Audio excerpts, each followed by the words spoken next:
Welcome to zero loss option trade stock forex कोर्स.com speedearning.com। दोस्तों, आज हम बात करेंगे कि स्टॉक कौन सा अच्छा है।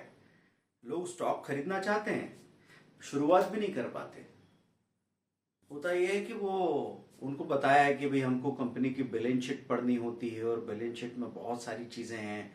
आदमी को लगता है मेरे तो समझ में आएगा नहीं और वो शुरुआत ही नहीं कर पाता। दोस्तों, मैं फंडामेंटल एनालिसिस की दो टर्म आपको बता रहा हूं। आपको खास तौर पे इस पे ध्यान देना, देखना आप कितनी आसानी से अपने डिसीजन ले पाएंगे और कितना बड़ा रिवार्ड मिलेगा आपको। तो हमारी बुक भी आपके सामने आ रही है जिसमें हम बता रहे हैं कि more than enough income without selling your life and happiness. ये आपको अवेलेबल होगी बहुत जल्दी ही। दोस्तों, बात ये हो रही है कि फंडामेंटल एनालिसिस को कॉम्प्लिकेट ना करें, हम इसको सिंप्लीफाई करना चाहते हैं। आखिर तक वीडियो को आप सुनेंगे, ज्यादा लंबा वीडियो नहीं है, लेकिन जो चीज आप यहां जान लेंगे वो आपको जिंदगी में कम से कम 1 करोड़ रुपए का फायदा देके जाएगी। आपको यकीन नहीं होता? आप रुक के देख के सुनिएगा, फिर 1 महीने उसको अप्लाई कीजिएगा, धीरे धीरे आपको सबूत मिलने लगेगी कि हाँ ये तो हो सकता है। उसके पहले आप लाइक कर लीजिए वीडियो को, शेयर कर दें, सब्सक्राइब कर लीजिए चैनल को।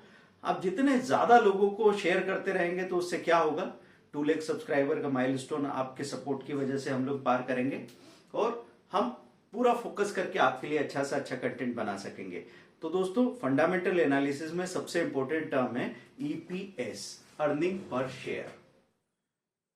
कई बार लोग पूछते हैं ना कि क्या है शेयर मार्केट। शेयर मार्केट में प्राइस ऐसे ही बढ़ते घटते रहते हैं, कोई उसको बढ़ा रहा है, कोई उसको घटा रहा है। बात ऐसी नहीं है। मेन चीज ये है कि शेयर मार्केट इसलिए है कि पूंजी जुटा रहा है बिजनेस। कोई छोटा मोटा बिजनेस होता 5 करोड़ 2 करोड़ 10 करोड़ का, तो एक इंसान के पास इतनी पूंजी होती है, लेकिन 1000 या 5000 करोड़ की पूंजी एक आदमी के पास तो नहीं होती है। तो सब लोगों से पार्टनरशिप करके उनसे पूंजी जुटाई गई। अब वो जो असली बिजनेस होगा, आप स्क्रीन पे जो प्राइस घटना बढ़ना देख रहे हैं, ये आधार नहीं है। आधार है उस कंपनी का असली बिजनेस। वो कंपनी अगर बिजनेस में ग्रो कर रही है, प्रॉफिटेबल है, तो धीरे धीरे उसके प्रॉफिट का जो ग्राफ है वो ऊपर ऊपर जाएगा। उसमें उतार चढ़ाव होते रहेंगे। मतलब जिस दिन कंपनी में कहीं आग नहीं लगेगी तो भी उसका प्राइस डाउन हो जाएगा। कभी रिजल्ट अच्छे आने के बाद भी हो सकता है प्राइस डाउन हो जाए, लेकिन अगले दिन वापस ऊपर चला जाएगा। तो फंडामेंटल एनालिसिस के बारे में हम लोग ये बात करते रहते हैं कि ऐसा बिल्कुल हर एक खबर से प्राइस रिलेटेड ही रहेगी और ईमानदारी से उसी को फॉलो करेगी, ऐसा भी नहीं है। बहुत सारे मैनिपुलेशन होते रहेंगे। जब भी कोई सिस्टम है तो उस सिस्टम का गलत इस्तेमाल करने वाले भी कोई 10-20% लोग होंगे, पर उसकी वजह से आप वो 80% जो अपॉर्चुनिटी है उसको तो मिस नहीं कर देंगे ना। तो earning per share, EPS. EPS मतलब उस कंपनी को जो नेट प्रॉफिट हुआ। इसमें समझने में गलती मत करना। जैसे 500 रुपीज का शेयर है स्टॉक प्राइस और वो 900 रुपीज का हो गया, तो ये जो प्रॉफिट है 400 रुपए का, 400 रुपीज का है, इससे ईपीएस कैलकुलेट नहीं होगी। ईपीएस कैलकुलेट होगी वो कंपनी जो असल में बिजनेस कर रही है, जो उसने प्रोडक्ट मैन्युफैक्चर किया है, प्रोडक्ट का सेल हुआ है, उससे जो प्रॉफिट निकल के आया, उस प्रॉफिट की बात हो रही है। वो प्रॉफिट अगर एक एक शेयर होल्डर में बांटा जाए तो एक एक शेयर होल्डर को कितना पैसा मिलेगा, इससे ईपीएस को नापा जाता है। ईपीएस मतलब net profit divided by total number of shares issued in the market. जितने भी शेयर इशू किए हैं मार्केट में, अगर बांटा नहीं जाएगा, ये गिना जा रहा है कि अगर कोई कंपनी की ईपीएस पहले 4 थी, फिर अगले साल देखा 6.5 हो गई, फिर वो 9 हो गई, फिर बाजार में सभी तरफ क्राइसिस था, जैसे कोविड जैसा क्राइसिस आ गया था, तो उसकी वजह से 9 से घट के 6 हो गई। लेकिन जब बाकी सब इंडस्ट्री चलने लगी तो ये फिर से 6 से 9 पे, फिर 11 पे, फिर 13 पे चला गया। तो इसका मतलब ये ग्रोइंग कंपनी है, इसका प्रॉफिट लगातार बढ़ता जा रहा है। तो वैसे चीजें देखी जाती है दोस्तों, अर्निंग पर शेयर।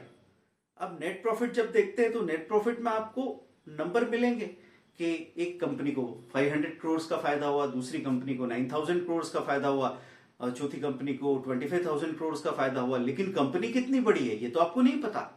तो इसमें इक्विटी बेस कैलकुलेट नहीं हुआ। इक्विटी बेस मतलब टोटल नंबर ऑफ शेयर कितने इश्यू किए गए हैं, उस आधार पर तय होगा ना कि एक यूनिट, एक शेयर पे कितना पैसा बन रहा है। तो जैसे आप एग्जाम में नहीं था कि टोटल नंबर्स और इतने नंबर मिले हैं, पर हम नंबर नहीं पूछते थे, हम परसेंटेज पूछते थे, क्योंकि परसेंटेज से सब एक ही पैमाने पे आ जाते हैं। तो दोस्तों इसीलिए ईपीएस, नेट प्रॉफिट के आंकड़े देखने के बजाय हम ईपीएस पे क्यों आते हैं? क्योंकि ईपीएस से आप 10 रुपए के शेयर को 10,000 रुपए के शेयर से कंपेयर कर सकते हैं। तो ईपीएस पे ध्यान देना है। अब आप बोलेंगे सर हमको ईपीएस कहां पता लगेगी? मनी कंट्रोल पे आप जाते हैं, इकोनॉमिक टाइम्स पे आप जाते हैं, जहां भी एनएसी बीएसई पे जाएंगे तो वहां पे आपको उसका ईपीएस देखने को मिलेगा। लेकिन उससे भी ज्यादा अच्छी बात कर रहा हूं, हमारा काम क्या है कि ऐसे तरीके आपको बताऊं कि आप बहुत आसानी से डिसीजन ले पाए, और अप्रोच ऐसा रहे कि पूरा एक पिक्चर दिखे ताकि हम डिसीजन ले पाए। क्योंकि हमको थोड़ी थोड़ी बातें पता होने से एग्जीक्यूशन नहीं होता, थोड़ी थोड़ी बातें पता होने से हम सोचते रहते करना है, करेंगे, फिर जब करने जाते हैं डर लगने लगता है, कंफ्यूज हो जाते हैं, फिर पीछे हट जाते हैं, महीनों महीने गुजर जाते हैं, लेकिन पहला कदम नहीं उठा पाता आदमी। अब मैं बात कर रहा हूं कि आप लिखिए गूगल सर्च में top 100 EPS companies, top 100 EPS stocks लिखिए, मनी कंट्रोल का लिंक आएगा, क्लिक कीजिएगा, वहां पे आपको दिखेगा इंडिया की सबसे ज्यादा प्रॉफिट कमाने वाली कंपनीज कौन सी है, और वहां आपको समझ में आएगा कि क्यों किसी शेयर का प्राइस, किसी का 35,000 एक शेयर का प्राइस है, जैसे पेज इंडस्ट्रीज है, वहां आपको आयशर मोटर दिखेगा, वहां आपको टाइड वाटर दिखेगा, वहां पे आपको एमआरएफ दिखेगा, वहां पे आपको पोल्सन दिखेगा। अब पोल्सन ऐसा नाम है जो हो सकता है बहुत सारे लोगों ने नहीं सुना हो, लेकिन वहां देख के आपको समझ में आएगा कि क्यों कंपनीज ऐसे भाग रही है। मेजिस्को है, मेजिस्को का नाम अब चेंज हो गया है, तो आपको सारे नाम वहां पे नजर आएंगे। दोस्तों क्या हो रहा था, जब मैं नया नया आया था तो हम लोग एक बात से कंफ्यूज होते रहते थे, अभी भी जो इन्वेस्टर ट्रेडर या बिगिनर्स आते हैं एक बात से कंफ्यूज होते हैं, वो पूछते हैं इंडिया में सबसे बड़ी कंपनी कौन सी है, तो सबसे बड़ी कंपनी सोच के वो उसको उठा के ले लेते हैं और वो सोचते हैं कि इसका शेयर सबसे ज्यादा बढ़ेगा, पर नहीं होगा ऐसा। कंपनी सबसे बड़ी है तो वो स्टेबल रहेगी, बर्बाद नहीं होगी, जिंदा रहेगी, ये बात ठीक है, लेकिन ग्रोथ से रिलेशन नहीं है। एक बड़ा बनियान ट्री अगर है, बरगद का पेड़, तो बहुत तेजी से बढ़ेगा नहीं, वो बढ़ चुका है, अब वो उधर सस्टेन करेगा, 3 साल के सूखे में भी मरेगा नहीं, लेकिन बढ़ेगा कौन? एक छोटा पौधा या एक झाड़ी, उससे भी ज्यादा बढ़ेगी। तो वो जो ग्रोथ रेट की बात आएगी वो ईपीएस से पता लगेगी।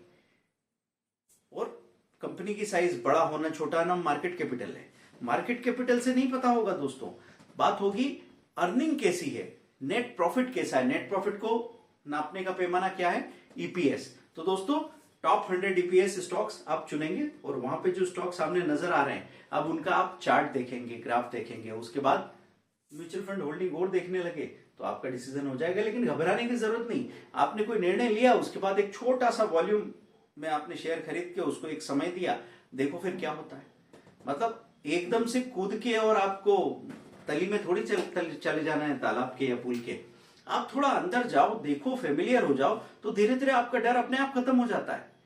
अब दूसरी बात मैं करने जा रहा हूं कि फंडामेंटल एनालिसिस का दूसरा टर्म कौन सा है सबसे इंपॉर्टेंट, तो वो है पेट्रोस्की स्कोर। देखिए दोस्तों, 2 नाम आपने सुने, टेक्निकल एनालिसिस और फंडामेंटल एनालिसिस। टेक्निकल एनालिसिस आपको क्या बताता है? कब बाय करना है, कब कि शेयर नीचे जाएगा या ऊपर जाएगा, उसके प्राइस का मूवमेंट कैसा है, वो चार्ट से पता लगता है। और फंडामेंटल एनालिसिस आपको बताता है क्या और क्यों बाय करना है, मतलब वो बिजनेस की क्वालिटी कैसे है। जैसे झुनझुनवाला साहब या वारेन बफे साहब या बेंजामिन ग्राहम साहब, सब जो भी लोग हैं जिनको आप गुरु मानते हैं, उन्होंने एक ही बात कही है, क्वालिटी स्टॉक्स उठाओ। क्वालिटी स्टॉक कैसे होते हैं भाई? कोई चीज होती है तो हम समझ लेते हैं कि हाँ ये एप्पल चमक रहा है और ये बहुत बढ़िया साइज है तो इसकी क्वालिटी अच्छी है। अब स्टॉक्स में कैसे समझे हम? तो अगर आप सोच ले कि प्राइस ज्यादा है इसलिए अच्छी क्वालिटी है, तो वो भी कोई पैमाना नहीं है दोस्तों। अगर आपने सोचा कि नाम अच्छा है इसलिए अच्छी क्वालिटी है, वो भी कोई बात नहीं है। कोई प्रोडक्ट अच्छा है, जैसे मैं एक एग्जांपल देता हूँ, एविएशन को लेके सभी लोग अट्रैक्टेड रहते हैं, क्योंकि उनको लगता है कि यार फ्लाइट में बैठने का सपना होता है लोगों को, बाय एयर घूमना फिरना, एविएशन कंपनीज को बहुत इज्जत से देखते हैं, लेकिन एविएशन के स्टॉक्स प्रॉफिट बहुत कम बार देते हैं, वहां सबसे ज्यादा बार लोगों ने नुकसान उठाए हैं। तो बाहर से देख के क्या लगता है कि वो सबसे ज्यादा लुक्रेटिव सेक्टर होगा, पर ऐसा नहीं है, वो प्रॉफिटेबल बिजनेस नहीं होते कई बार। तो अब मैं आपसे ये बात कर रहा हूं कि पेट्रोस्की स्कोर क्या बताता है? 9 अलग अलग पैरामीटर्स होते हैं, फंडामेंटल के अलग अलग पैरामीटर्स। पेट्रोस्की स्कोर पे मैंने डिटेल वीडियो भी बनाया है, पर मैं इस वीडियो को उतना बड़ा और लंबा और कॉम्प्लिकेटेड नहीं बनाना चाह रहा हूं।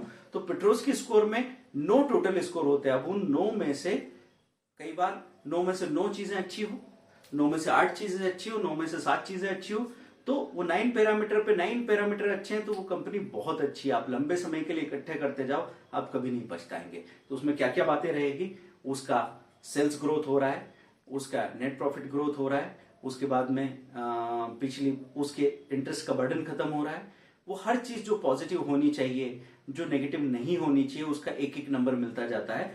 तो पेट्रोस्की स्कोर मैंने क्यों बताया, क्योंकि इससे आपको पता लग जाता है कि हाँ ये कंपनी अच्छी है और ये मैं ऐसे चेक कर सकता हूं। अब आपको फिर से सोर्स चाहिए कि कहां पता लगेगा, तो आप trendline.com में जब जाएंगे ना, तो वहां फंडामेंटल पैरामीटर्स को खोलेंगे, वहां आपको पेट्रोस्की स्कोर देखने को मिल जाएगा। पेट्रोस्की स्कोर वाले कॉलम में आप जब भी कोई टेबल देखें ना इंटरनेट पे, तो जो टाइटल हेड है उसको क्लिक कीजिए, तो इंक्रीजिंग या डिक्रीजिंग ऑर्डर में अरेंज हो जाएगा।